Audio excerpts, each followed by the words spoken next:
But welcome to A's Cast Live. This is our talk show that we do throughout the year. And you don't know this, but I've been championing you for a long time. I'm Chris Townsend. Nice to meet you. Cody Thomas. Nice to meet you. And I've talked a lot about you, and your story is very interesting to me. Mm-hmm. And I've been saying, I don't want to look at your age. I want to look at where you are in your baseball journey. And it seems like things are health is good, and things are finally starting to click for you. Yeah, I mean, I know I'm 28, turned 29 in October, but I feel young physically. I feel young mentally. Feel young as a baseball player still, like you were saying. And yeah, I feel like it's the first time in my career where I'm starting to truly feel like a baseball player. You know what I mean? For the first couple of years of my career, I feel like I was trying to get out a lot of football player in me. You know, hammering the weight room, trying to tough out everything, just wasn't mentally fully into baseball. And I feel like I'm there now and in a good spot. And like I said, yeah, I feel young. I feel good. Yeah, I've actually worked a couple Oklahoma games, so I've been to Norman. Okay. I know all about OU football. And what I try to tell everybody, well, I've had Bob Stoops on my show before, but when you go to Oklahoma, it's one of the premier destinations in college football. You obviously had a historic high school career. You're one of the top recruits, all the guys going to Oklahoma. And it's very, very tough to leave that world. Mm-hmm. And when you get into the baseball world, so what I try and tell people is we're getting this big, athletic, dynamic guy. But as you just said, you've been a football player and a baseball. It's hard to do both. But now, finally, the baseball player is here. Just talk about how tough that decision was to leave the football world.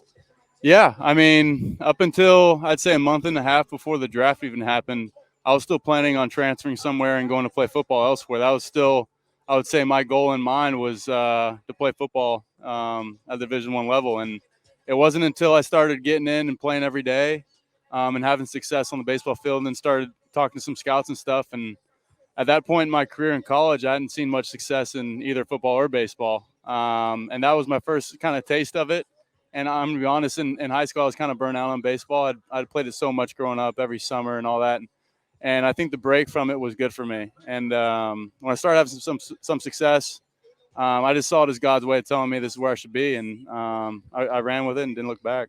So when you think about the light goes on, there's a time in everybody's life and everybody's sport where, all right, I'm getting it. Yeah. When was that? And I think it might have been kind of recently. Yeah. You know, I was talking to my agent this year because coming up in the minors, I played a full season everywhere I went. Never had gotten a call up once until I got called up to the big leagues. And it was, that's where I should have been, you know. But I called my agent. I was like, you know, this is the first time in my career. This is year 8 for me. And I was like, this is the first time in my career where I feel like I'm ready to go on to another level. You know what I mean? Yeah. Where I felt like, you know, I just felt ready. In years past, I'd be up and down. Wasn't very consistent. This is the first year. I feel like the consistency was there more so than ever. And, yeah, just felt ready for another level. When you think about where you fit most in the outfield, we've seen a lot of you in right field. Mm-hmm. Where do you think you're best suited to play? I came up in the Dodgers organization, and I learned quickly, man. You better learn at all 3 positions. If you play if you want to find, too. Yeah, if you want to find your name in the lineup, you be good at all 3, and wherever they put you, you go give it your best. Where do you think you're best at? Self-scout yourself. Where are you the best at? I'll tell you, my favorite is center. I really like center field. I like the viewpoint of the game from there. I feel like you can really see how pitchers are attacking guys, and I like the viewpoint from center. But like I said, I feel comfortable at all 3, and again, whatever gets me in the lineup. Well, we talk about Oakland being the land of opportunity. You come here, you're going to have an opportunity. How much have you felt that over time and feel it now that, you know what, I'm getting a legitimate shot here? Right. I mean, I feel like I felt that day one, honestly, just coming over here. You know, they came up to me first in the cage. I'll never forget it. And they're just like, hey, we want you to just be an athlete, be you. And that was like the best thing they could have told me. And I knew right then that I was in the best spot. And I've always felt like the opportunity was great for me here. and feel like I'm finally starting to get that. And we got about 2 months left. Self-scout, what do you got to get better at? I think it's the same deal that's been with me my whole career, just consistency. I feel like when I'm going good, it's great, and it's just minimizing the windows of when it's not going so great. And I talked to my manager in AAA, Fran Reardon, about this a lot. Like when you're not feeling great, you don't have to go up there and still try and you don't have to go try and hit homers. When you don't feel great, take your 1-for-3s, take your walks. And when I was young and a lot more immature as a hitter, I feel like I'd still be going up there trying to swing out of my shoes and stuff like that when my swing wasn't there. And your swing's not going to be there at all times, and you have to have some self-awareness with that and say, okay, I'm not going to be trying to hit a double in the gap. It might not be my day to hit a double or a home run today. Like today, to help the team, I'm going to be a 1-for-3 with the walk guy.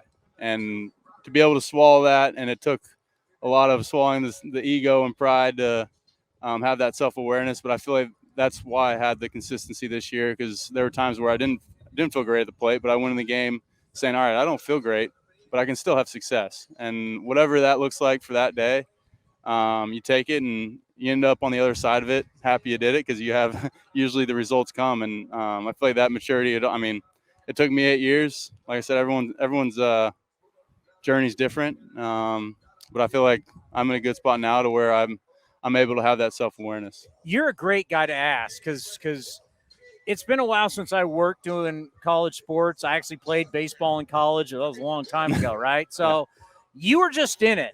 Mm-hmm. Your school, Oklahoma, and Texas are going to the SEC. Correct. USC and UCLA are going to the Big Ten, and now Washington and Oregon, and now a bunch of the other Pac-12 schools are going to the Big 12. The Pac-12 is going to disintegrate.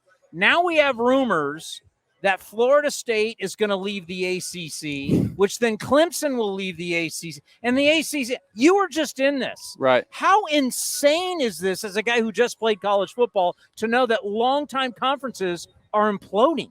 Right. It's definitely going to be a different look to the college football scene. I mean, in college sports in general. I mean, for me, obviously I'm not in it anymore, so it doesn't completely impact me. For me, it's more so when I get to the off season now, I have a reason to go check out these SEC schools and go watch some big time football. But yeah, it's a lot has changed. It seems like right after I left, a lot has changed. You know, I've talked to some guys that are still in it. I have some buddies that I played with that are coaching in college, and they'll tell me, I mean, it's just a different world, different animal out there. It's insane. It really is. It really is. Well, like I said, if there's been one guy been a cheerleader for you and you didn't even know it, it's this guy right here. I've been saying I want to see him play. He's a quarterback. He's big. He's smart. He's athletic. I want to see what he can do, and I'm glad you're getting that opportunity. And yeah, I really we're going to want to have that. you on again. Yeah, sounds good. Thanks so much for the time.